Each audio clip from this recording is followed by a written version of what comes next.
Knowledge, meaning, definition and facets. ज्ञान, आशय, परिभाषा तथा पहलू, अथवा ज्ञान का अर्थ, परिभाषा व विभिन्न पहलू। ज्ञान से हमारा मतलब यह है कि हम अगर मान लीजिए कुछ भी सोचते हैं या विचार करते हैं तो उसके संबंध में प्रतीक रूप से एक छोटा सा प्रतिरूप हमारे मस्तिष्क में पहले से होता है, और अगर उसे साम्य हो जाता है तो हम स्वीकार कर लेते हैं कि यह ज्ञान के हिसाब से उचित है, अन्यथा अनुचित है। दूसरे शब्दों में, किसी भी तत्व, वस्तु, तथ्य, विचार के मूल रूपों की एक दीर्घ श्रृंखला है। इनसे बुद्धि का रिक्ताकाश भरता है। इन मूल रूपों से संगति ज्ञान है। ज्ञान का प्रामाणिक व अप्रामाणिक होना इन मूल रूपों से संगति व असंगति पर निर्भर करता है। इन मूल रूपों को आदि प्रत्यय भी कहा जाता है।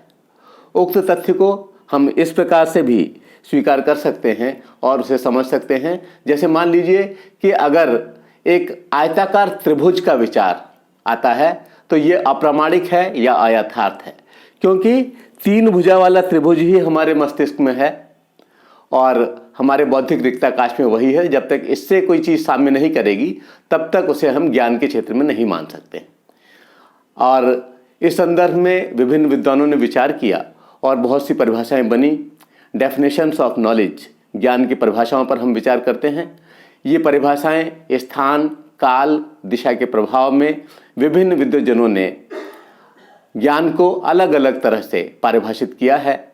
सबसे पहले प्लेटो महोदय कहते हैं कि विचारों की दैवीय व्यवस्था और आत्मा, परमात्मा के स्वरूप को जानना ही सच्चा ज्ञान है।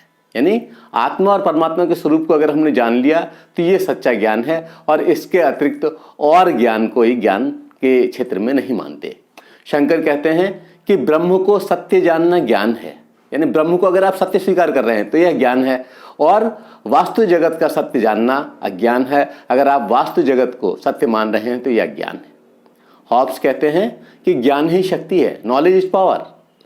और जबकि बौद्ध दर्शन स्वीकार करता है कि ज्ञान वह है जो मनुष्य को सांसारिक दुखों से छुटकारा दिलाए। आदर्शवाद के अनुसार ज्ञान आदर्श का ज्ञान है, knowledge is the knowledge of ideas. सुकरात के अनुसार ज्ञान सर्वोच्च सद्गुण है। ज्ञान सर्वोच्च सद्गुण है, इससे ऊंचा कोई गुण है ही नहीं, ऐसा सुकरात महोदय मानते थे। Knowledge is the highest virtue इन्होंने कहा।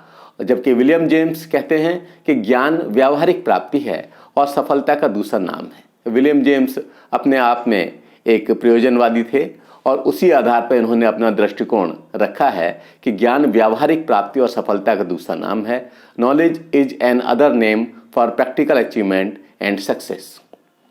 जबकि स्पेंसर महोदय मानते हैं कि केवल वास्तु जगत का ज्ञान ही सत्य ज्ञान है, आत्मा परमात्मा संबंधी ज्ञान कोरी कल्पना है। ये कहते हैं कि वह सब कोरी कल्पना है जो कि इससे पहले के बहुत से विचारक उसको सत्य मान रहे थे। केवल वस्तु जगत के ज्ञान को ही ये सत्य स्वीकार करते हैं। जबकि व्यवष्ट शब्दकोश क्या कहता है? वह कहता है कि ज्ञान वह है जो ज्ञात है और जो ज्ञात होने के बाद संचित रहता है, या वह जानकारी है जो वास्तविक अनुभव द्वारा प्राप्त होती है। जबकि रसेल महोदय कहते हैं कि ज्ञान वह है जो मनुष्य के मन को प्रकाशित करता है, मनुष्य के मन को आलोकित करता है। Knowledge is that which enlightens the human mind. तो बहुत सारी परिभाषाएं, बहुत सारे विचारकों के विचार आपने जाने ज्ञान के संदर्भ में। अगर हम इन सभी का विश्लेषण करें, उक्त परिभाषाओं के तथ्यात्मक विश्लेषण के आधार पर कहा जा सकता है कि ज्ञान में सत्यता, विश्वास और सत्य की प्रामाणिकता सिद्ध करने का गुण समाविष्ट रहता है। इससे अनुशासन व चारित्रिक सुगठन की भावना सुदृढ़ होती है। वेरियस फैसेट्स ऑफ नॉलेज, ज्ञान के विभिन्न पहलू। ज्ञान के बहुत सारे पहलू, इतने अधिक पहलू हैं कि इनके बारे में विचार करने पर बहुत अधिक समय इस्तेमाल हो सकता है। तो हम इस आधार पर इसकी विवेचना करते हैं कि विभिन्न जो ग्रुप्स थे, जो स्कूल्स थे, जो विद्वान थे, उन्होंने किस तरह से इसको अपने आप से प्रकाशित करने का प्रयास किया है और इसे विभिन्न पहलुओं के रूप में समेटा है। विद्वानों के ज्ञान संबंधी दृष्टिकोणों के आधार पर हम इसको इस तरह से विवेचित कर सकते हैं। द्रव्य के रूप में ज्ञान, द्रव्य मीन्स पदार्थ, पदार्थ के रूप में ज्ञान ये कौन कहता है, कौन इसे इस पहलू के रूप में स्वीकार करता है, वह है सांख्य दर्शन और वेदांत दर्शन। दोनों ही इसे द्रव्य के रूप में स्वीकार करते हैं।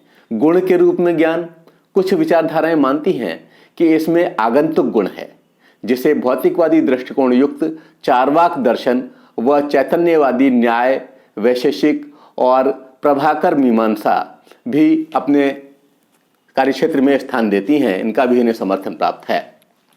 जबकि जैन रामानुज संप्रदाय मानते हैं कि ज्ञान लक्षण स्वरूप है। रामानुज संप्रदाय ने इसको स्वीकार किया कि ये लक्षण स्वरूप है। जबकि क्रिया के रूप में ज्ञान भट्ट मीमांसक कहते हैं कि यह क्रिया है। भट्ट मीमांसक ज्ञान को केवल क्रिया की श्रेणी में ही रखते हैं। शून्यतावादी दृष्टिकोण ये एक अद्भुत दृष्टिकोण है और इस तरह का दृष्टिकोण हमें बौद्धों से प्राप्त हुआ।